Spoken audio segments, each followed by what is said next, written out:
Sir, how do we curb corruption?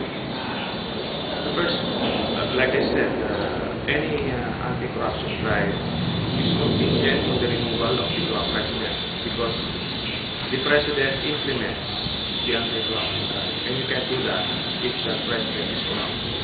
So that's the first order of business. Then you can implement, overhaul the Commission on Audit. You can amend the Anti-Graft and Corrupt Practices Act to include the signing of a waiver to the bank secrecy law of all public officials. That will translate to transparency in government. Then we can re-engineer the governance processes so that it will reduce the points of contact between the public official and the client. That way, there will be less opportunities for bribery and extortion, and at the same time, it will hasten government transactions.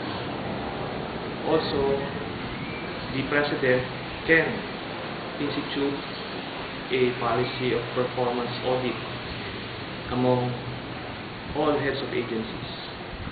So any agency head who falls under expectations should be immediately removed.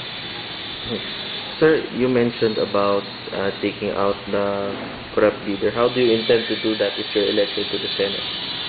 If elected, I'll be participating in the impeachment on the assumption that the House passes or impeaches her.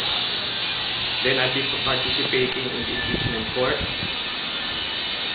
in the Senate, and I'll definitely give a guilty verdict.